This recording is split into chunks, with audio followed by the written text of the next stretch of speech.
જ્યારે કહ્યું કે મનુષ્યનું પરમ કલ્યાણ શેમાં છે, તો કહ્યું કે ભગવાનની નિષ્કામ ભક્તિમાં જ મનુષ્યનું પરમ કલ્યાણ છે.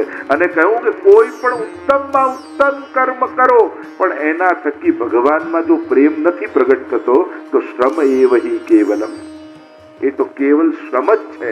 કારણ કે આ કર્યા પછી પણ આ કર્મના ફળ રૂપે તારું આત્મકલ્યાણ જો ન થાય તે બધું શ્રમ.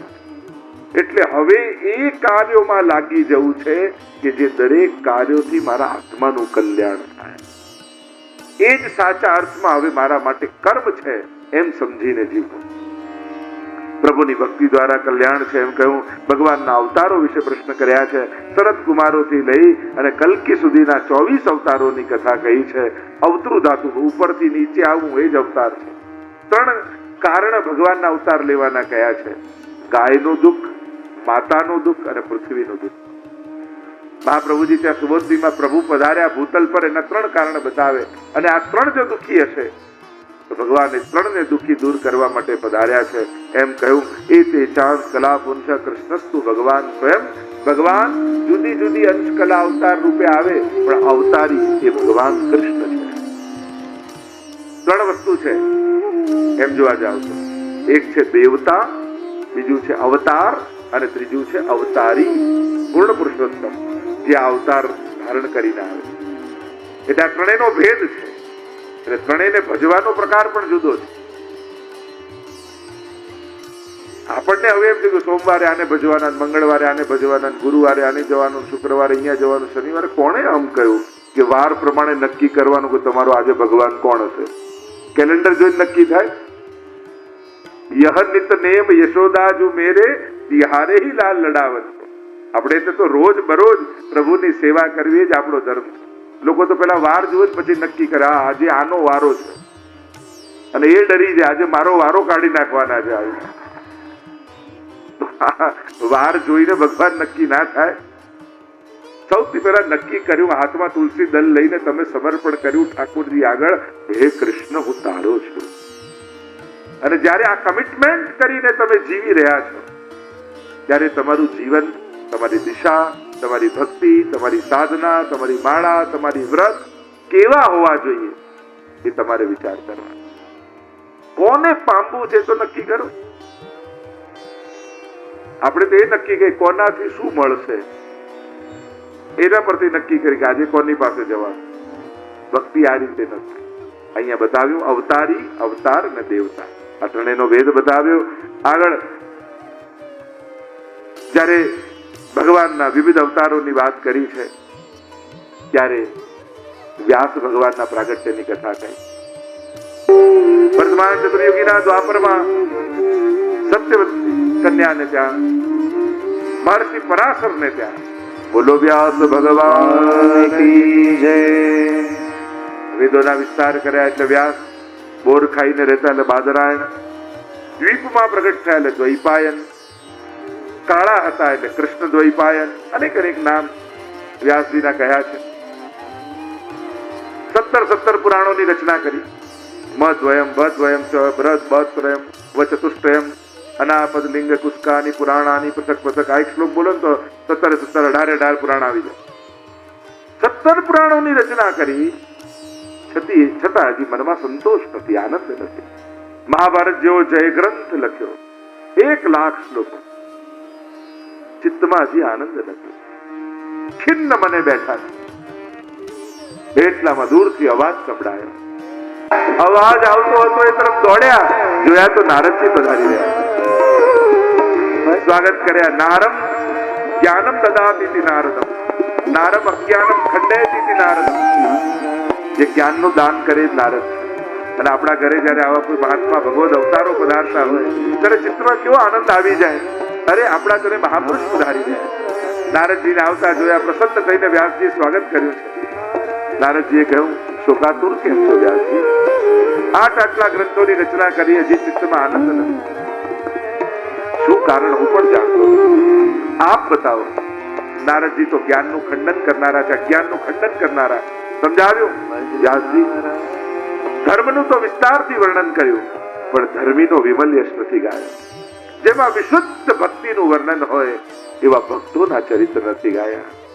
એ ગાઓ તો તમારા મનમાં પરમ સંતોષ થશે. શ્રીમદ ભાગવત તો આપના હૃદયમાં વિરાજે છે. ભાગવતની રચના કરો અને જ્યારે ભાગવતની રચના કરશો ત્યારે ચિત્તમાં પ્રસન્નતાનો ઉદય થશે. નારદજી વધાર્યા છે. સરસ્વતીમાં સ્નાન કરીને વ્યાસજી બિરાજમાન થયા, સમાધિમાં બિરાજમાન થયા અને ભાગવતના દ્રશ્યો નેત્રોની આગળ પ્રગટ થવા લાગ્યા. ભાગવતના પ્રસંગો નેત્રોની આગળ ઘૂમવા લાગ્યા અને વ્યાસજીની ત્યાં ભાગવતની રચના થવા લાગી. મહાભારતનું યુદ્ધ સમાપ્ત થયું છે. ચારે બાજુ મળદાઓના ઢગલાઓ પડ્યા, દુર્ગંધ વ્યાપી રહી છે.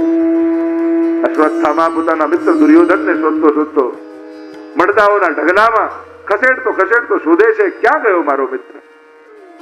દૂરથી અવાજ સંભળાયો, મિત્ર. જ્યાં દુર્યોધનનો અવાજ કાનમાં અથડાયો, કાન ઊંચા થઈ ગયા. આ તો દુર્યોધનનો અવાજ છે. શોધતા દુર્યોધન પાસે આવીને જુએ, લોહીના ખાબોચિયામાં દુર્યોધન પોતાની અંતિમ શ્વાસો ગણી રહ્યો છે. અરે તારી આ દશા કોણે કરી? એ બધું છોડ, મારી પાસે બહુ સમય નથી. મરતા પહેલા મારી છેલ્લી ઈચ્છા પૂરી કર. શું છે તારી ઈચ્છા? વચન આપું છું, તારી અંતિમ ઈચ્છા પૂરી કરીશ. મરતા પહેલા 5 પાંડવોના કપાયેલા મસ્તક જોવા માંગુ છું. વચન આપ્યું, કાલે સવારનું પહેલું સૂરજનું કિરણ નીકળે એ પહેલા 5 પાંડવોના કપાયેલા મસ્તક લાગીને તમારા ચરણોમાં ફેંકી. વચન તો આપી દીધું, પણ સામી છાતીએ લડવાની તાકાત અશ્વત્થામાની છે. શું કરું? સૂતા હોય પાંડવ ત્યારે મારી નાખે. ધીમે પગલે છાવણીમાં પ્રવેશ કરે છે. ભગવાન જાણી ગયા. પાંડવોને પોતાની સાથે લઈ ગયા અને કહ્યું કે મારે તમારી જોડે મંત્રણા કરવી છે, મારી જોડે ચાલો. યમુનાજીના તટ પર લઈ ગયા, પણ આજે પાંડવની જગ્યાએ 5 પાંડવોના યુવાન પુત્રો સૂતા છે. અશ્વત્થામા આવે છે, ખડકથી શિરચ્છેદ કરે છે. કપડાના પોટલામાં બાંધીને દોડતો દુર્યોધન પાસે જાય. સૂર્યોદય થાય ને પ્રકાશ પથરાય. દુર્યોધન કહે છે, ક્યાં છે? બતાવો મારા શત્રુઓના મસ્તક. અને પોટલામાંથી કાઢીને ફેંકે. દુર્યોધનનું હૈયું ભરાઈ આવ્યું. અરે અશ્વત્થામા, તે આ શું કર્યું? પાંડવો નથી, આ તો પાંડવોના પુત્રો છે. તે તો અમારી પાછળ કોઈ તર્પણ કરનારું ઘરમાં ન રહેવા દીધું, શ્રાદ્ધ કરનારું ઘરમાં કોઈ રહેવા ન દીધું. પ્રલાપ કરતા દુર્યોધને પ્રાણોના ત્યાગ કર્યા. દ્રૌપદી સવારે ઉઠીને પોતાના વાલ સોયા બાળકોને જગાવવા માટે પ્રવેશ કર્યો. અને એક મા માટે આ દ્રશ્ય કેટલું અઘરું હોય. કપાયેલા ધડ જુએ, લોહીના ખાબોચીઓમાં પડ્યા છે. હે કૃષ્ણ પુકાર કરે. પાંડવોને લઈને ભગવાન દોડતા આવ્યા. કોપાયમાન થયા. દુર્યોધનને થયું કે આ દુષ્કૃત્ય કરનારને છોડીશ નહીં. કેશથી પકડીને તને ચરણોમાં ફેંકીશ દ્રૌપદી. અશ્વત્થામાને પકડ્યો છે, ઘસડતા ચરણોમાં ફેંક્યો. અને જ્યાં પકડીને લાવતા જોયા, દ્રૌપદીએ કહ્યું, મુચ્ચિતામ એષ બ્રાહ્મણો નિતરામ ગુરુ. છોડી દો, આ તો બ્રાહ્મણ છે, ગુરુનો પુત્ર છે, અને મૃત્યુ દંડ ન અપાય. અને એક માં થઈ, કારણ કે આ પણ કોઈ માનો દીકરો છે. આને મારશો તો કેવલ આ નહીં મરે, એક માનો દીકરો મરશે. અને એક માં થઈ બીજી માને હું દુઃખ ના આપી શકું. આમ અશ્વત્થામાને અપમાનિત કરીને મુક્ત કર્યો છે. ચિરંજીવી છે, અશ્વત્થામાને મૃત્યુ નથી. આજે પણ ભટકી રહ્યો છે. એમ કહેવાય કે ગિરનારના જંગલોમાં આજે પણ અશ્વત્થામા ભટકી રહ્યો છે. અને શ્રાપ છે. અહીંયા ભગવાન હવે દ્વારિકા જવાની તૈયારી કરે છે. શ્વેત સાડી પહેરીને કોઈ સ્ત્રી આવતી દેખાય છે. એનું તેજ પ્રકાશિત થઈ રહ્યું છે. ચાલતી જ્યાં નિકટ આવે, જુએ તો કુંતાજી છે. નિકટ આવ્યા, કુંતાજી 2 હાથ જોડ્યા. આપને નમસ્કાર. અરે ભાઈબા, તમે મને કેમ પગે લાગો છો? માં, માસી અને ફોઈ, આ તો ત્રણેય સમાન આદરણીય હોય. મારે તમને પગે લાગવું જોઈએ, તમે મને લાગો, ઠીક છે. પ્રભુ, નાટક કરવાનું હવે બંધ કરી દો. હું આપને ઓળખી ગઈ છું. જીવનભર આપ એક મનુષ્યની ભાંતિ નાટક કરતા રહ્યા અને અમારા જેવા મૂઢ લોકો આપને સાધારણ મનુષ્ય માનતા રહ્યા. પણ હવે પડદો હટી ગયો છે અને હું આપને ઓળખી ગઈ છું. હવે એક ઘટના ઘટનાઓ યાદ આવે છે. જ્યારે આપને ઓળખી ત્યારે સમજમાં આવ્યું.